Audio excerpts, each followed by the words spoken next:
राधा वल्लभ श्री हरिवंश। दंडवत प्रणाम महाराज श्री। महाराज श्री, पिछले 5 सालों से जीवन में अंधकार छाया हुआ है, कभी भी सफलता नहीं मिल रही है। जीवन में आगे क्या करूं क्या ना करूं समझ नहीं आ रहा। सफलता किसे माना है आपने? महाराज जी, श्री जी मैं पढ़ाई पूरी की और मैंने श्री जी से कहा कि मैं अब क्या करूं। तो उन्होंने मुझे कुछ संकेत दिए थे कि आप सरकारी में जाइए और प्रभु की सेवा करिए। फिर सफलता नहीं मिल रही उसमें एग्ज़ाम में, और अभी है। आप हमारी बात समझिए, आपको श्री जी ने संकेत किया और आप सफलता नहीं प्राप्त कर, दोनों बातें झूठी है ना, दोनों बातें झूठी हैं। आप सत्य को स्वीकार कीजिए। श्री जी के संकेत को आप जानने लगे। आप श्री जी के संकेत तो तभी जब आप उनकी मन की बात जान लेना, तो आप कितने बड़े सिद्ध हो गए। और फिर सफलता किसकी चाहते हो? प्रकृति जन्य की। आप श्री जी के संकेत को जान जाओगे तो श्री जी के प्रेम की सफलता चाहोगे, लोकवत नहीं। और ये लोक की सफलता, सुनो पहले, प्रारब्ध के अधीन है। इसकी सफलता के लिए श्री जी से प्रार्थना मत करो, हमारी बात समझना। विद्यारण्य जी एक बहुत बड़े महापुरुष हुए हैं। उन्होंने अपने माता पिता को सुखी करने के लिए, धन प्राप्ति के लिए गायत्री अनुष्ठान किया। ब्राह्मण कुल में जन्म हुआ था। एक पुरस्चरण 24 लाख गायत्री होता है। उन्होंने एक पुरस्चरण किया, 2 पुरस्चरण किया, एक बार भी कोई धन की प्राप्ति नहीं हुई। आखिरी में उन्होंने संन्यास लिया। जो संन्यास लिया, माता गायत्री प्रकट हो गई। उनका अब इंद्रासन भी मांगो तो आपका, तो बोले अब क्या जरूरत है, अब तो वैरागी हो गया, विरक्त हो गया। माता पिता भी पधार गए, उनकी सेवा के लिए अर्थ चाहना।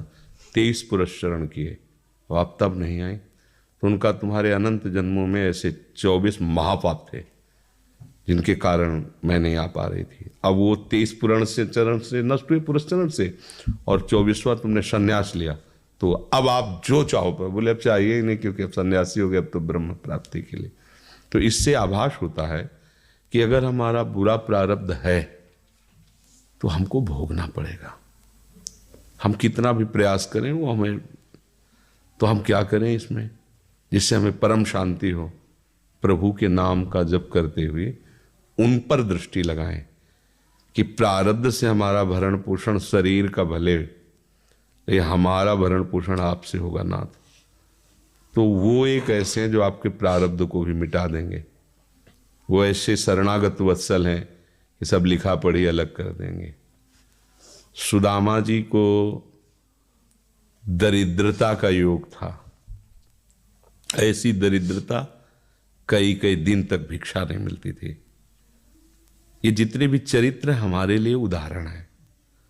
मांगने जाते थे तो मांगने से भी नहीं मिलता था, कई कई दिन।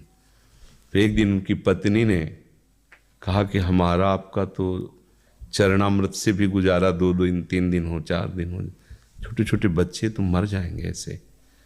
कुछ तो उन्होंने कहा, श्री कृष्ण के सिवा हमारा कोई नहीं, अब हम क्या कर सकते हैं। प्रारब्ध जब बिगड़ता है ना, वो कोई सफलता नहीं होने देता। तो एक दिन श्री रुक्मिणी जी प्रसाद ठाकुर जी को भोग पा रही थी, वो ऐसे रोक दिया, उदास हो गए। तो उनका, प्रभु ऐसी स्थिति हमने जब जब आपकी देखी, तो किसी भक्त को जब कष्ट होता है तब आपको ऐसे देखा है। कौन सा भक्त है और क्या कष्ट है? तो का एक सुदामा नाम के हमारे मित्र हैं, कई दिन से भोजन भी उनको। प्रभु आपके मित्र और मैं आपकी दासी, महालक्ष्मी का अवतार रुक्मिणी, आप हुक्म कीजिए, लोक लोक की संपत्ति वहां। बोले उसको चाह नहीं है, हमारे मित्र को चाह नहीं है, और चाह ना होने पर हम विवश हैं। अगर वो चाह कर ले तो सारी व्यवस्था हो जाए। तो बोले पैदा करो जाके चाह। बोले उनके हृदय में तो नहीं पैदा कर सकते, हम भी, क्योंकि जिस हृदय में भगवान का आश्रय और निरंतर चिंतन है, वहां माया की चाह नहीं होती। बोले उनकी पत्नी के हृदय में, बोले प्रयास करते हैं जाके। भगवान संत वेश में गए, भिक्षाम दे, वो निकली।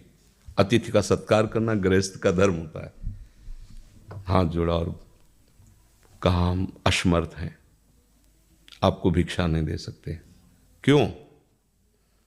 बोले हम अपवित्र हैं। हमारे ऊपर सूतक लगा हुआ है।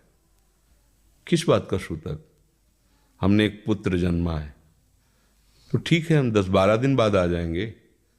बोले नहीं, आजीवन अपवित्र रहेंगे। वैसा कौन सा? बोले दरिद्रता रूपी। विद्वान की पत्नी है तो ऐसे उनका दरिद्रता रूपी पुत्र का जन्म, अर्थात सीधे ये कि मैं नहीं दे सकती या देने योग्य नहीं, ऐसा न कहीं उनका मैं अपवित्र हूं।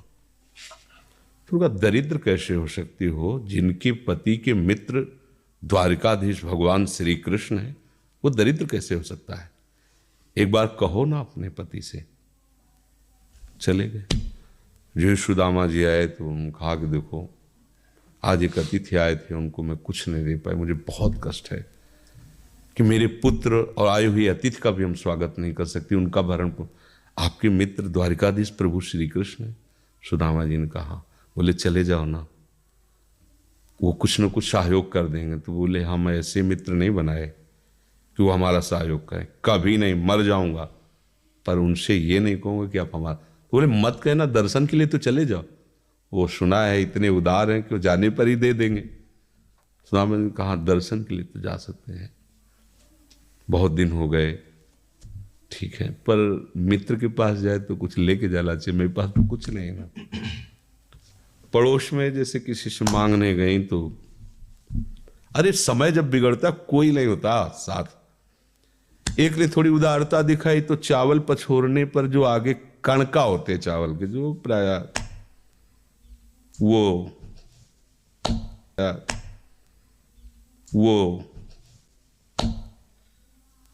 लिए सुदामा जी ने कहा हमारे प्रभु भाव के भूखे हैं, कुछ ले जाएंगे, खाली हाथ तो नहीं है।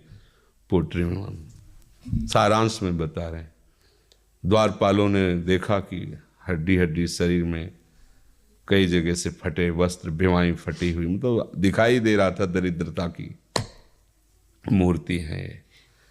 तो उनका किससे मिलना है तुमको? तो उनका श्री कृष्ण से। बोले संभाल के बोलो, क्योंकि पार्षद है, अनंत कोट ब्रह्मांडों के नायक प्रभु के ऐसे बोले कोई श्री कृष्ण को ऐसे गली आए। उनका जाके तो तुम बोलो ना, श्री कृष्ण से जाके कह दो कि एक सुदामा नाम के ब्राह्मण आए हुए हैं। पार्षद गए, वो प्रभु बड़ा अजीब आदमी है, आपका नाम बिना किसी सभ्यता के ले रहा है। वो कह रहा श्री कृष्ण से कह, सुदामा कूद पड़े, भगवान दौड़े। वो पार्षद वो सब की ब्रह्मा जी शंकर जी आते हैं तो वहां खड़े रहते हैं घंटों, भगवान ऐसे भागे जाके। सुदामा जी को पता था ना, हमारे रुक्मिणी जी के महल में रुक्मिणी जी के पलंग पर बैठाते हैं, स्वयं चरण पखारते हैं सब। अब ये वैभव, क्या हालचाल है, कैसे हो? प्रभु आप सब जानते हो, आपकी बड़ी कृपा है। तो ब्याह हो गया? हाँ ब्याह भी हो गए, बच्चे भी हो गए। हमारे पास आए हो तो कुछ तो लाए ही होगे। अब वो सड़े से कपड़े में चावल, कैसे बड़ी बड़ी वो वैभव, महारानियां सब भगवान का। चुप ऐसे बोले, देखो फिर चूक कर रहे हो, हमारे हिस्से की चोरी पहले की थी और फिर चूक कर रहे हो। और उन्हें हिम्मत नहीं पड़ रही थी, इतने महामहिम प्रभु को कैसे हो तंदुल। भगवान ने ऐसे छीला कि ओहो, आज तक मुझे ऐसा स्वाद नहीं मिला। भगवान बड़ाई कर रहे, देखो रुक्मिणी जी की आंखों में आंसू आ गया उधर से। भगवान पकड़ लिया हाथ, बस प्रभु हम आपके सिवा नहीं रह सकती हो। भगवान तो सुदामा जी का स्वागत समान कुछ दिन, अच्छे कपड़े पहनाए। जब चलने लगे ना तो भगवान की तरफ वो देखते, मतलब कामना नहीं पर कि देखा पत्नी कह रही थी जाओगे कुछ न कुछ, चले प्रभु, हाँ ठीक, इधर से ऐसे चले जाना, हाथ भी खाली। प्रभु ने कहा देखो ये कपड़े जो है ना महंगे हैं, रास्ते में तुम्हें चोर बदमाश तुम अपनी पोशाक पहने इनको उतार दो। बोले बड़ी कृपा, कपड़े भी उतार रहे और रास्ते में सोचे देखो निगेटिवली सोच रहे, मेरे श्री कृष्ण मुझे कितना प्यार करते हैं। उन्होंने इसीलिए नहीं दिया कि ये दरिद्र कहीं संपत्ति पाकर मतवाला होकर मुझे भूल न जाए।